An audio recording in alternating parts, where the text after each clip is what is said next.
If you look around you right now, almost everything you see, from the fertilizer that grew your food, to the battery in your car, to the detergent you wash your clothes with, has a hidden connection to one single substance. It's thick, oily, highly corrosive, and it is arguably the most important industrial chemical in the history of mankind. I'm talking about sulfuric acid. In fact, the economic strength of a nation is often measured by how much sulfuric acid it consumes. But how do we make millions of tons of this dangerous stuff safely and efficiently? Today, we are going deep inside a chemical plant to break down the contact process, the engineering marvel used to produce over 250 million tons of sulfuric acid annually. We're going to trace the molecules from solid sulfur all the way to concentrated acid, looking at the thermodynamics, the equipment, and the massive heat exchangers that make it all possible. Let's get to work. Every process starts with raw materials. For the contact process, we primarily need two things: sulfur and oxygen. The sulfur usually comes as a bright yellow solid, often recovered as a byproduct from oil and gas refining.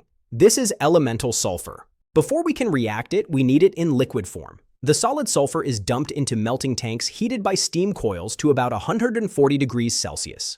At this temperature, sulfur becomes a low-viscosity amber liquid. We also filter it here to remove ash or impurities that could poison our catalyst later on. Once filtered, the liquid sulfur is pumped at high pressure into the sulfur burner. Think of this as a massive furnace. We spray the liquid sulfur through atomizing nozzles, like a giant perfume spray bottle, to create a fine mist. Here, we introduce dry air. And I mean bone dry. Any moisture here would create acid prematurely and corrode our steel pipes. Inside the burner, the sulfur catches fire.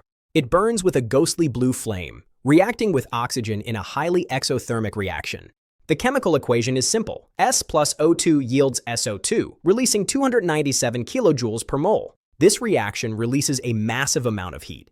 The gas leaving this furnace is sulfur dioxide, and it's effectively a firestorm at around 1000 degrees Celsius.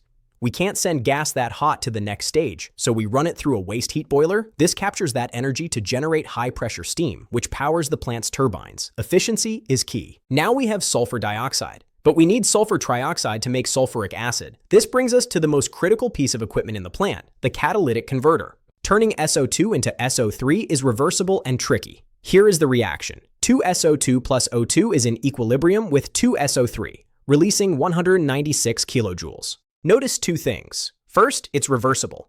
Second, it produces heat. According to Le Chatelier's principle, if the temperature is too high, the reaction wants to go backward. But if the temperature is too low, the reaction is too slow. To solve this, we use a catalyst, vanadium pentoxide.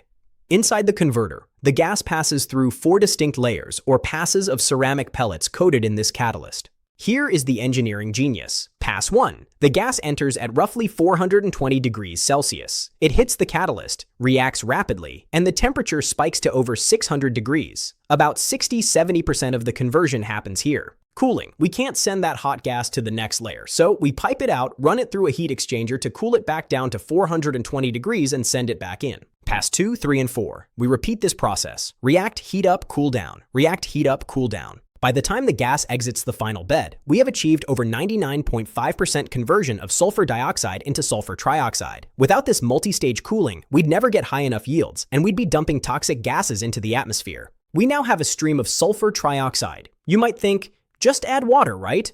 Absolutely not. If you add water directly to SO3 gas, it reacts so violently that it creates a fine mist of sulfuric acid vapor. This mist is impossible to condense efficiently and would float right out of the factory as a deadly fog. We need a different approach. Instead of water, we use concentrated sulfuric acid. I know, it sounds counterintuitive. We use a packed tower called the absorption tower. The SO3 gas enters from the bottom and flows up.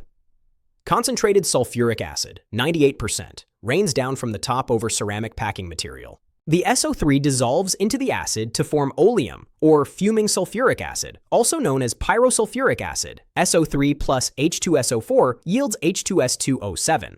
We then take this oleum and carefully dilute it with the exact amount of water needed to split it back into 2 molecules of sulfuric acid. H2S2O7 plus H2O yields 2 H2SO4. Modern plants actually use a double absorption method. Between the third and fourth catalyst beds in the converter, they pull the gas out, run it through an intermediate absorption tower to remove the SO3 made so far, and then send the remaining gas back to the fourth bed. This pushes the conversion efficiency to 99.9%, ensuring almost zero pollution. One thing we haven't stressed enough is that a sulfuric acid plant is actually a power plant in disguise. Burning sulfur releases heat. Converting SO2 to SO3 releases heat. Diluting the acid releases heat. Modern plants capture almost all of this energy. The high-pressure steam generated in the waste heat boilers drives turbines that produce electricity. A typical large acid plant produces much more electricity than it consumes. They often power the entire neighboring chemical complex or sell power back to the grid. It is an energy-positive process. So there you have it. The contact process. It's a delicate dance of thermodynamics, catalyst chemistry, and massive fluid engineering. We take yellow earth, burn it with air, massage the equilibrium over vanadium pellets, and absorb it into itself to create the lifeblood of the chemical industry.